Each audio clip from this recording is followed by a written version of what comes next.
ಹಳೆಯ ಚಿನ್ನದ ಒಡವೆನ ಅಧಿಕ ಬೆಲೆಗೆ ಮಾರಬೇಕೆ ಅಂದ್ರೆ ಆಟಿಕಾಗೆ ಕಾಲ್ ಮಾಡಿ 880300 ಅಟ್ಟಿಕಾ ಗೋಲ್ಡ್ ಕಂಪನಿ. ಬೇರೆ ಸರ್ಕಾರ ಬಂದಾಗ ಇದು ಕಂಟಿನ್ಯೂಸ್ ಪ್ರೋಸೆಸ್ ಇರಬೇಕಲ್ಲ. ಈಗ ಬೇರೆ ಯಾವ ರಾಜ್ಯನೂ ಮಾಡೋದಿಲ್ಲ. ನಮ್ಮ ರಾಜ್ಯ ಬ್ರಿಡ್ಜ್ ಟು ಬೆಂಗಳೂರು ಅಂತ ಮಾಡ್ತಾರೆ, ಡೈಲಾಗ್ ವಿತ್ ಡಿಪ್ಲೊಮ್ಯಾಟ್ಸ್ ಪ್ರತಿ ವರ್ಷ. ಹೋದ ಬಾರಿ ಸುಮಾರು 60 ದೇಶದ ರಾಯಭಾರಿಗಳು ಬಂದಿದ್ರು. ನೇರವಾಗಿ ಮುಖ್ಯಮಂತ್ರಿಗಳು, ಉಪಮುಖ್ಯಮಂತ್ರಿ, ಅಂದಿನ ಉಪಮುಖ್ಯಮಂತ್ರಿಗಳ ಜೊತೆ ಚರ್ಚೆ ಮಾಡಿದ್ರು. ಅವಾಗ ಗೊತ್ತಾಗ್ತದಲ್ಲ, ಜನರಿಗೆ ಕರ್ನಾಟಕ ಪರಿಚಯ ಆಗ್ತಾರೆ, ಬೆಂಗಳೂರು ಪರಿಚಯ ಆಗ್ತಾರೆ, ಬಂಡವಾಳ ಬರುತ್ತೆ, ಒಪ್ಪಂದಗಳಾಗ್ತದೆ, ಕೊಲಾಬ್ರೇಷನ್ಸ್ ಆಗ್ತದೆ, ಅಲಯನ್ಸಸ್ ಆಗ್ತಾರೆ, ಸಿಸ್ಟರ್ ಸಿಟೀಸ್ ಆಗ್ತದೆ. ಕಲ್ಚರಲ್ ಇರ್ಬೋದು, ಟೂರಿಸಂ ಇರ್ಬೋದು, ಇನ್ವೆಸ್ಟ್ಮೆಂಟ್ ಇರ್ಬೋದು, ಎಂಪ್ಲಾಯ್ಮೆಂಟ್ ಇರ್ಬೋದು. ಜಪಾನ್ ಅವರು ಸ್ಕಿಲ್ ಕಾರಿಡಾರ್ ಕೇಳ್ತಾ ಇದ್ದಾರೆ, ಯಾರ ಹತ್ರ ಹೋಗ್ಬೇಕು ಅವರು? ಸೊ ಒಂದು ವ್ಯವಸ್ಥಿತವಾಗಿ ನಾವು ಒಂದು ಇಲಾಖೆ ಮಾಡಿದಾಗ ಏನಾಗ್ತದೆ, ಅವರಿಗೆ ಹತ್ರ ಒಂದು ಪಾಯಿಂಟ್ ಆಫ್ ಕಾಂಟ್ಯಾಕ್ಟ್ ಆಗಿದೆ. ಅದಾದ್ಮೇಲೆ ಏನು ನಿರ್ವಹಣೆ ಮಾಡಬೇಕು ಆ ಇಲಾಖೆ ಮಾಡ್ತಾರೆ. But anyway it is still in process. RSS ಬಗ್ಗೆ ಮಾತನಾಡಿದ್ರೆ ಕಾಂಗ್ರೆಸ್ ಪಕ್ಷದಲ್ಲಿ ಉನ್ನತ ಸ್ಥಾನಮಾನ ಗೌರವ ಸಿಗುತ್ತೆ ಅಂತ ಅವರ ಹೈಕಮಾಂಡ್ ಹೇಳಿದೆ, ಅದಕ್ಕೆ ಮಾತಾಡ್ತಾ ಇದ್ದಾರೆ ಅಂತ ಆರ್ಎಸ್ಎಸ್ ಮೀಟಿಂಗ್ ಆಗಿರೋ ಟೈಮಲ್ಲಿ ಹೇಳಿದ್ದಾರೆ. ಅದೇ ಅವರಿಗೂ ನನ್ನ ಬಗ್ಗೆ ಮಾತಾಡಿದ್ರೆ ಉನ್ನತ ಸ್ಥಾನ ಸಿಗ್ತದೆ ಅಂತನಾ? ಈಗ ನೀವು ತೆಗೆದು ನೋಡಿ, ಬಿಜೆಪಿಯವರ ಸಾಮಾಜಿಕ ಜಾಲತಾಣ ತೆಗೆದು ನೋಡಿ. DK ಸಾಹೇಬ್ರ ಬಗ್ಗೆ 5 ಸರಿ, ಸಿದ್ದರಾಮಯ್ಯ ಅವ್ರ ಬಗ್ಗೆ 5 ಸರಿ, ನನ್ನ ಬಗ್ಗೆ ಒಂದು 3 ಸರಿ. ಅಂದ್ರೆ ಅವ್ರ ಸಂಬಳ ಸಿಗ್ತಾ ಇರೋದೇ ನಮ್ಮಿಂದ ಅಲ್ಲ. ನನ್ನ ಹೆಸರು ಹೇಳಿಲ್ಲ ಅಂದ್ರೆ ಬಹುಶಃ ಅವರೆಲ್ಲ ನಿರುದ್ಯೋಗ ಆಗ್ತಾ ಇದ್ರೇನೋ, ನಾವು ಬಿಜೆಪಿ IT ಸೆಲ್ದವರು ಅಲ್ಲ. ನಾನು ಫ್ಯಾಕ್ಟ್ಸ್ ಮಾತಾಡ್ತಾ ಇದ್ದೀನಲ್ಲಪ್ಪ. ಈಗ ನಾನು ಕೇಳಿರೋ ಪ್ರಶ್ನೆ ಯಾವ್ದಾದ್ರು ಅನ್ಕಾನ್ಸ್ಟಿಟ್ಯೂಷನಲ್ ಇದೆಯಾ? ಇಲ್ಲಾಜಿಕಲ್ ಇದೆಯಾ? ಬಿಟ್ಬಿಡಿ, ಅನ್ಕಾನ್ಸ್ಟಿಟ್ಯೂಷನಲ್ ಬಿಟ್ಬಿಡಿ. ಇಲ್ಲಾಜಿಕಲ್ ಇದೆಯಾ? ಅದಕ್ಕೆ ಅವರಿದೆ. ಈಗ ಏನ್ ಮಾಡೋದು? ವಿಶೇಷ ಪ್ರೀತಿ ಇದೆ ಅಷ್ಟೇ ಅಲ್ಲ. ನೀವು ಮುಂದೆ ನೋಡಿ, ನಿಮ್ಮ ಪಾಪ ಅಮಿತ್ ಶಾ ಅವರೆಲ್ಲ ನಮ್ಮ ಬಗ್ಗೆ ದಾಖಲೆಗಳು ತಗೊಂಡಿದ್ದಾರೆ. RSS ಅವರು ಬರೇ ನಿಮ್ಮ ಇಲ್ಲಿ ಅಲ್ಲ, ಅಲ್ಲೂ ಕೂಡ ಹೇಳಿದ್ದಾರೆ, ನೀವೇನ್ ಮಾಡ್ತಾ ಇದ್ದೀರಪ್ಪ, ಸರ್ದಾರ್ ಪಟೇಲ್ ಆದ್ಮೇಲೆ ನೀನೇ ದೊಡ್ಡ ಹೋಮ್ ಮಿನಿಸ್ಟರ್ ಅಂತ ಹೇಳ್ಕೊಂಡು ಓಡಾಡ್ತೀರಾ, ನೀವೇನು ಪ್ರಿಯಾಂಕ್ ಖರ್ಗೆ ಏನು ಮಾಡ್ತಾ ಇಲ್ಲ ಅಂತ ತಗೊಂಡಿದ್ದಾರೆ. ಈಗ ಇನ್ನ ಕೆಲವು ವಾರದಲ್ಲಿ ಪ್ರಾಸಿಕ್ಯೂಷನ್ಗೂ ಕೇಳ್ತಾರೆ. ನೋಡಿ, ಸ್ಟ್ಯಾಂಡರ್ಡ್ ಆಪರೇಟಿಂಗ್ ಪ್ರೊಸೀಜರ್ ಇದು. ಅದು ಇವಾಗ ಇಷ್ಟು ಬೇಗ ಆಗಲ್ಲ, ಆಗುತ್ತೆ, ಬಟ್ ಇಷ್ಟು ಬೇಗ ಆಗಲ್ಲ. ಸಂಘಟನೆ ಕಾರ್ಯಕರ್ತರು ಬೇಸರ ವ್ಯಕ್ತಪಡಿಸಿದ್ದಾರೆ ಸರ್. ಅಂದ್ರೆ ಕೊಲೆ ಕೇಸಿನಲ್ಲಿ ದಾಖಲಾದವರಿಗೆ ಸಂಘ ಪರಿವಾರದವರು ಯಾವುದೇ ಹೆಲ್ಪ್ ಮಾಡಲ್ಲ. ನಾವು ಜೈಲಿಗೆ ಹೋಗ್ತೀವಿ, 9 ವರ್ಷ ಆಯ್ತು. ಇವತ್ತು ನಾನು ಹೇಳ್ತಾ ಇರೋದು ಅವ್ರು ಹೇಳ್ತಾರ? ಅವರ ಕಾರ್ಯಕರ್ತರು ಅದೇ ನಾನು ಹೇಳ್ತಾ ಇರೋದು ಅವ್ರು ಹೇಳ್ತಾ ಇದಾರ?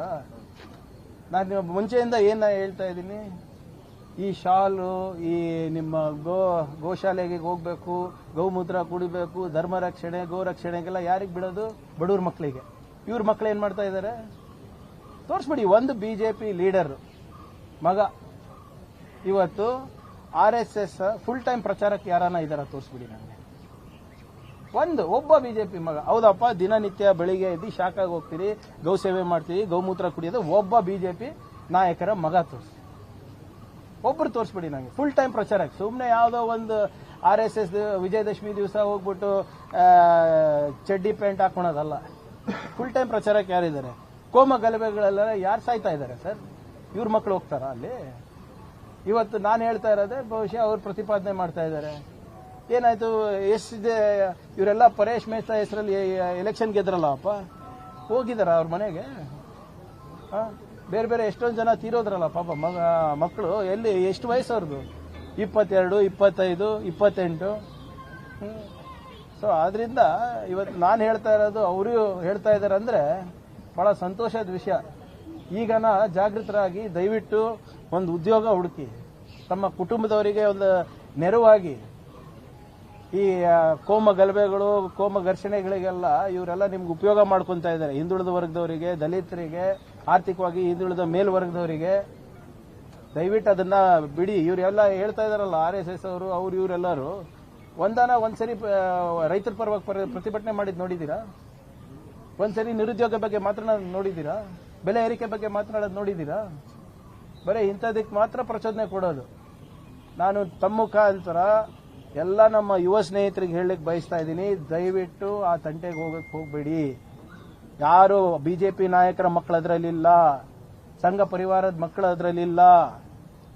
ಬರೇ ನಿಮಗೆ ಮಾತ್ರ ಇದಕ್ಕೆ ತಳ್ತಾರೆ ಈ ನರಕಕ್ಕೆ. ಆಮೇಲೆ ತಳ್ಳಾದ್ಮೇಲೆ ನಿಮ್ಗೆ ಸಹಾಯಕ್ಕೂ ಯಾರು ಬರೋದಿಲ್ಲ. ಈಗ ನಾನು ಹೇಳ್ತಾ ಇದ್ನಲ್ಲ, ನನಗೆ ಬೆದರಿಕೆ ಹಾಕಿದಂತ ಒಬ್ಬ RSS ಒಬ್ಬ ಬೆಂಬಲಿಗ ಒಂದು ಲಾಯರ್ ಕೂಡ ಕೊಟ್ಟಿಲ್ಲ ಸರ್ ಅವನಿಗೆ. ಅವ್ರ ತಾಯಿ ನನಗೆ ಫೋನ್ ಮಾಡಿ ಸರ್ ನಿಮ್ಗೆ ಯಾಕೆ ಹಿಂಗೆ ಬುದ್ಧಿ ಬಂತು ನನಗೆ ಗೊತ್ತಿಲ್ಲ, ನಾವು ಹಿಂಗೆ ಬೆಳೆಸಿಲ್ಲ ಅವನಿಗೆ ಅಂತ ಹೇಳಿದ್ಮೇಲೆ ನಾನೇ ಸುಮ್ಮನೆ ಬಿಟ್ಟೆ. ಒಂದು ಲಾಯರ್ ಕೂಡ ಕೊಟ್ಟಿಲ್ಲ ಅವರಿಗೆ. ಹಿಂಗೆ ಘರ್ಷಣೆದಲ್ಲಿ ಯಾರ್ಯಾರು ನೊಂದಿದ್ದಾರೆ ಯಾರ ಮನೆಗೆ ಹೋಗ್ತಾರೆ ಸರ್ ಇವರು? ತೋರಿಸ್ಬಿಡಿ ನನಗೆ. ಬರೇ ರಾಜಕೀಯ ಬೇಳೆ ಬೇಯಿಸ್ಕೊಳ್ಳಿಕ್ ಮಾತ್ರ ಯುವಕರು ಬೇಕು ಇವರಿಗೆ. ಗ್ಯಾರಂಟಿ ನ್ಯೂಸ್, ಸುದ್ದಿ ಖಚಿತ, ನ್ಯಾಯ ನಿಶ್ಚಿತ.